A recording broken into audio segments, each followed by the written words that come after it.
The words hit me like a sudden gust of wind on a quiet afternoon, sharp enough to steal my breath and loud enough to echo in places I thought were long healed. It wasn't the question itself that shook me, but the strange tenderness hidden inside it, the way it exposed a loneliness I had wrapped in routine and silence for years. Standing there, sunlight pouring over the fence between our yards, I realized how long I had been waiting without knowing what I was waiting for at all. If you believe in kindness, second chances, and the quiet power of human connection, take a moment right now to like this video, share it with someone who needs hope, leave a comment, and subscribe to the channel. Stories like this remind us that even ordinary lives can hold extraordinary turning points. I had moved into the neighborhood 3 years earlier, carrying my life in cardboard boxes and my heart in careful, guarded pieces. The house was small but sturdy, with creaky wooden floors and a backyard that opened to rolling fields. It wasn't a place meant for grand dreams, but it was enough. I had learned that enough was sometimes the bravest thing to accept. My days followed a predictable rhythm. Early mornings, long hours of work, quiet evenings fixing small things around the house or sitting on the porch watching the sky change colors. I told myself I liked the peace, but the truth was I had grown used to the absence of anyone who might notice if I was missing. My neighbor lived next door on the other side of a simple wooden fence. From the beginning, she was impossible not to notice. Not because she tried to be seen, but because she moved through the world with an ease that made everything around her feel warmer. She worked with her hands, often outside, repairing old boards, tending to the garden, lifting heavy things without complaint. There was strength in her, but also a softness that showed in the way she paused to watch birds or laughed at nothing in particular. We exchanged nods at first, then small conversations about the weather, the stubborn soil, the way the wind always seemed stronger in the afternoons. Over time, those small moments stretched into something steadier. We helped each other without making a big deal of it. I fixed a loose step on her porch. She brought over fresh bread once, still warm, wrapped in a towel like a secret. There was no flirtation in the obvious sense, no lines crossed, but there was a growing awareness that neither of us was entirely alone anymore. Still, I kept my distance emotionally. I had learned that hope could be dangerous when you let it grow unchecked. My past was not dramatic in the way movies portray heartbreak, but it was heavy in its own quiet way. I had loved once, deeply and sincerely, and lost not through betrayal or anger, but through timing and fear. We wanted different futures, or maybe we wanted the same one, but didn't know how to build it together. When it ended, it left me cautious, convinced that waiting was safer than risking another loss. So I waited. Not for a person, I told myself, but for clarity, for stability, for a version of myself that felt ready again. The afternoon everything shifted was ordinary by any external measure. The sun was high, the air smelled of grass and wood, and I was carrying planks across the yard, trying to repair a section of fence that had finally given up after years of stubborn resistance. Sweat soaked through my shirt, and my arms ached in a way that felt honest and grounding. She was in her yard too, hands on her hips, watching with a half smile that suggested amusement mixed with something harder to name. When she spoke, it was casual, almost teasing, but there was an undercurrent of sincerity that made me pause. Her words, paraphrased in my mind even now, were less about physical closeness and more about intimacy, about the way people sense each other's presence, competence, care. It was an observation wrapped in humor, but it carried weight. I answered instinctively, admitting that I wasn't married, that I was still waiting. As soon as I said it, I realized how true it was, and how strange it sounded out loud. Waiting for what exactly? I couldn't say. After that moment, something subtle but undeniable changed between us. The air felt charged, not with awkwardness, but with possibility. We didn't rush toward it. If anything, we slowed down, becoming more aware of each shared glance, each comfortable silence. I noticed how she listened when I spoke, not just with her ears, but with her whole posture, as if my words mattered. She noticed how I always showed up when something needed fixing, not because I had to, but because I wanted to be useful, to be present. Life, of course, didn't suddenly become easy. I still struggled with old doubts that whispered late at night. I questioned whether I was capable of being the partner someone deserved, whether my tendency to wait was actually fear dressed up as patience.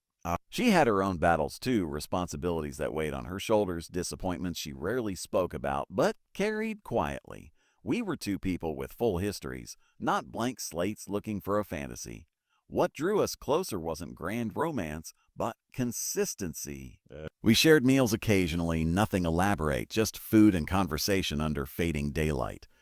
We worked side by side on small projects, learning each other's rhythms. There was comfort in knowing that neither of us needed to impress the other.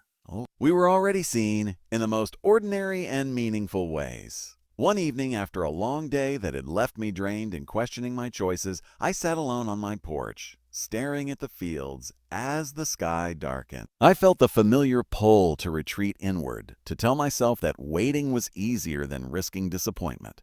But then I saw her porch light flick on next door, a small beacon in the growing darkness, and something inside me softened.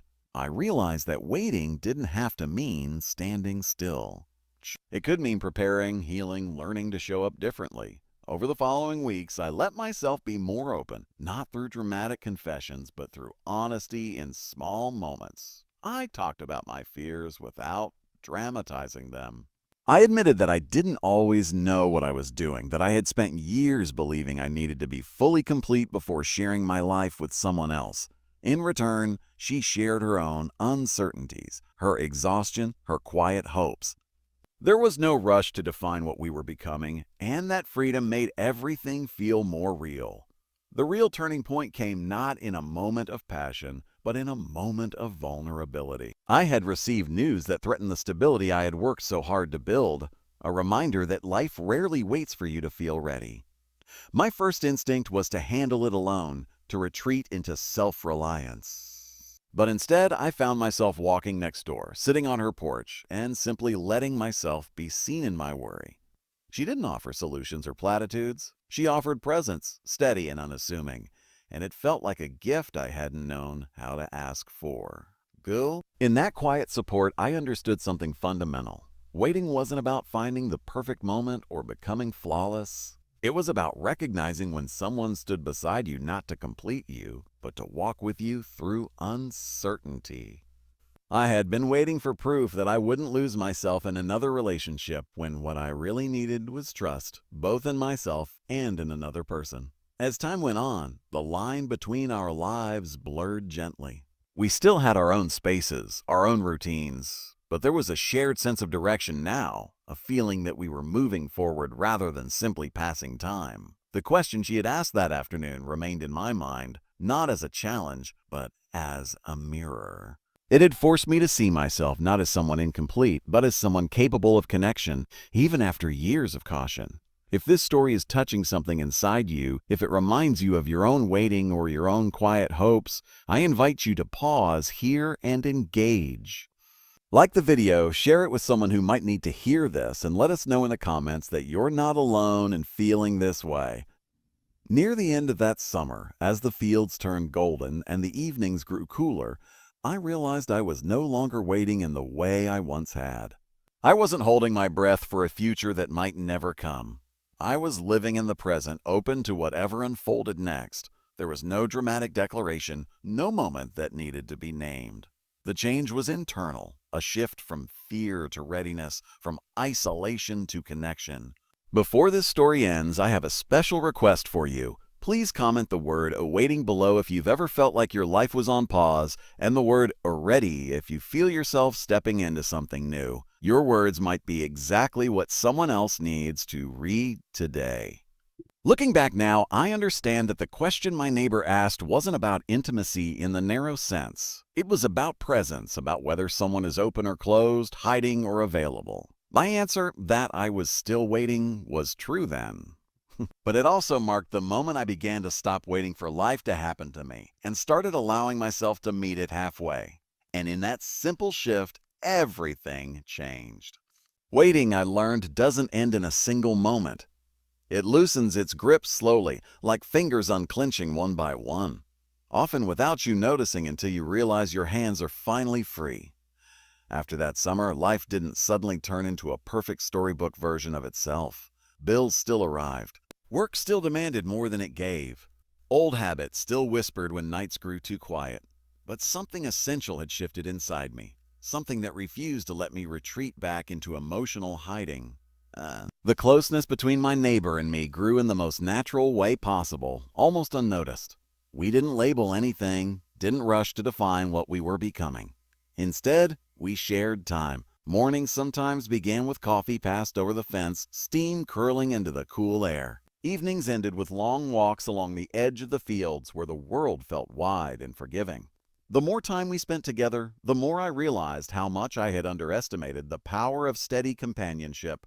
There were days when fear resurfaced without warning. I would catch myself pulling back emotionally, choosing silence instead of honesty. Years of self-protection don't disappear just because something good enters your life. But each time I withdrew, she noticed, not with anger, not with accusation, but with quiet awareness. She gave me space without abandoning me, and that balance taught me something profound. Love doesn't demand that you be fearless. It asks that you be real. Her own story unfolded in fragments over time. She had loved deeply too, once and lost in ways that changed how she trusted. Responsibility had shaped her early, forcing her to become strong long before she felt ready. Strength, I realized, wasn't the absence of pain in her life. It was the way she carried it without letting it harden her. Seeing that made me braver. If she could remain open after everything she'd faced, maybe I could stop treating my heart like something fragile and broken. One evening, a storm rolled, and unexpectedly, heavy rain drumming against the roofs, thunder shaking the ground beneath our feet. The power went out across the neighborhood, plunging everything into darkness. I found myself next door again, sitting by candlelight, listening to the storm rage outside. There was something symbolic in that moment, two people choosing connection over isolation while the world felt uncertain and unstable. I realized then that waiting had once been my way of controlling uncertainty. Letting go meant accepting that life was unpredictable, but also full of unexpected grace. As autumn deepened, conversations turned more reflective. We spoke about what we wanted from the future, not in terms of grand plans, but values, stability, honesty, kindness. The desire to build something meaningful, even if it wasn't perfect. For the first time in a long while, I didn't feel pressured to promise forever or terrified of the word commitment. I understood that commitment wasn't about guarantees. It was about choosing to show up again and again. The real test came when life forced me to make a decision I had been postponing for years. An opportunity arose that could change my career, but it came with risk, relocation, and uncertainty. The old version of me would have declined, choosing safety over growth, solitude over possibility. This time, I didn't decide alone. I talked it through openly and honestly, admitting my fears and hopes. She didn't push me one way or the other. She simply reminded me that waiting too long could be just as risky as moving forward. That conversation stayed with me long after it ended. I realized how different this connection was from what I had known before. There was no manipulation, no fear-based attachment, just mutual respect and encouragement to become fuller versions of ourselves. It wasn't about clinging to each other. It was about walking side by side, even when paths became unclear. Eventually, I took the step, not because I was fearless, but because I was supported. Growth, I discovered, feels less terrifying when someone believes in you, not as a project to fix, but as a person already worthy.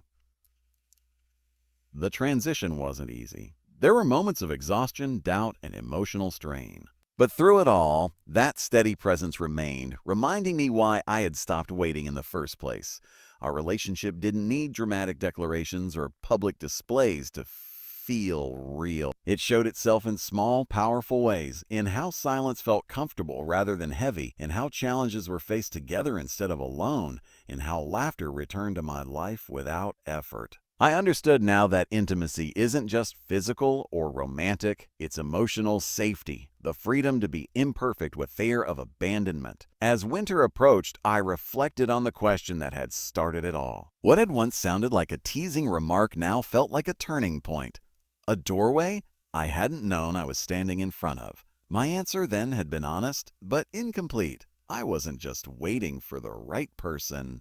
I was waiting to become someone willing to receive love without suspicion, connection without conditions. If this journey is resonating with you, if it reminds you of your own fears, your own seasons of waiting, please take a moment now to like the video, share it with someone who might need reassurance, and subscribe to the channel. Stories like this matter because they reflect real lives, real struggles, and real hope. By the time spring returned, bringing color back to the fields and warmth back to the air, I felt different, lighter, more present, lower present. Not because everything was perfect, but because I was no longer hiding from possibility.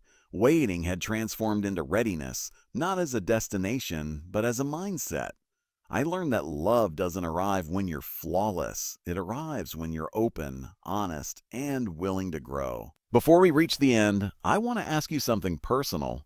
Please comment below and tell us. What are you waiting for, or what have you finally decided to stop waiting on? Your story matters, and your words could give courage to someone else watching right now. Looking back, I see that the greatest change wasn't in my circumstances, but in my understanding of connection. Waiting had once been my shield. Now it felt like a chapter I had lived through, learned from, and gently closed. The future remained uncertain, as it always does, but I was no longer standing still. I was moving forward, with trust, with humility, and with the quiet confidence that comes from knowing you don't have to face life alone. And that, more than anything, was worth the wait.